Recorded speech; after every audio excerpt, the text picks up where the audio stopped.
जहां 2024 के लोकसभा चुनाव में अब ज्यादा समय नहीं बचा है और सभी प्रमुख राजनीतिक दलों ने चुनावी बिगुल बजा दिया है। बीजेपी पार्टी ने देश के प्रत्येक मतदाता तक पहुंचने के लिए विभिन्न स्तरों पर अपने आउटरीच कार्यक्रम भी शुरू कर दिए हैं।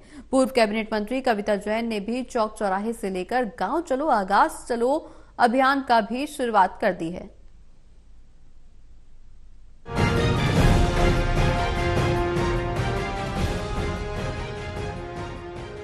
2024 के चुनाव जीतने के लिए बीजेपी ने बूथ चलो गांव चलो अभियान की शुरुआत आज से कर दी है।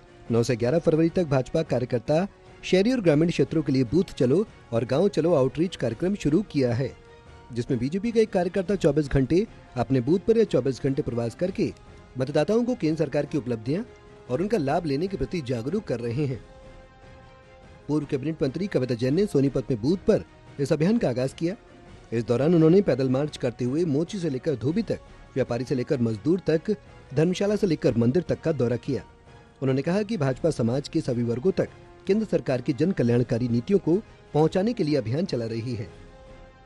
देखिए, भारतीय जनता पार्टी आज विश्व की सबसे बड़ी पार्टी है, जिसका संगठन हमारे राष्ट्रीय अध्यक्ष से लेकर बूथ तक बना हुआ है और यहाँ तक कि जैसे पन्ना प्रमुख कार्यकर्ता और बूथ पर हमारी समिति भी बनी हुई है और इस कार्यक्रम के तहत आज देश भर के हमारे सभी बूथों पर सभी कार्यकर्ता निकलकर घर घर संपर्क भी कर रहे हैं। और इस अभियान का उद्देश्य यही है कि आने वाले चुनाव के अंदर भारी बहुमत से कैसे जीत हासिल हो और उससे साथ बढ़कर जितनी भी हमारी जन कल्याणकारी योजनाएँ हैं हमारी सरकार की, चाहे वो हरियाणा सरकार की हो चाहे वो केंद्र सरकार की, मुख्यमंत्री मनोहर लाल जी के नेतृत्व में और प्रधानमंत्री जी के नेतृत्व में हमारी जितनी भी जन कल्याणकारी योजना है वो लाभार्थियों तक पहुंचने का काम हो, इस अभियान का उद्देश्य है।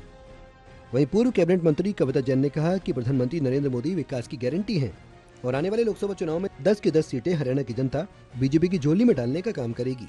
उन्होंने कहा कि आज विपक्ष जनता को बरगलाने का काम कर रहा है, लेकिन जनता विपक्ष के बहकावे में नहीं आएगी और मोदी की नीतियों पर मोहर लगाएगी। देखिए, आज भारतीय जनता पार्टी 10 की 10 अगर मैं हरियाणा की बात करूँ निश्चित रूप से, और जिस तरह से आज पूरा देश 400 पार कर रहा है, आज इस तरह से अभी राज्यसभा लोकसभा चल रही है, वहाँ पर हमारे देश के प्रधानमंत्री जी ने भी कहा है कि एनडीए को 400 सीटें मिलेगी और से ऊपर मिलेगी और भारतीय जनता पार्टी 370 सीटें जीतेंगे और विपक्ष के नेता खड़गे जी भी वो भी बोल रहे हैं कि 400 पार रहेगा। तो हमारा माहौल बिल्कुल पॉजिटिव है और जहाँ तक गठबंधन की बात है, इसका जो फैसला है कि एनडीए में कौन रहेगा या नहीं रहेगा, ये हमारा शीर्ष नेतृत्व तय करता है। बीजेपी के बूथ चलो गांव चलो अभियान से कार्यकर्ता घर घर मोदी का संदेश पहुंचाने का काम करेंगे। ऐसे में अब देखना होगा कि 2024 के चुनाव में भाजपा सत्ता में काबिज होती है या नहीं।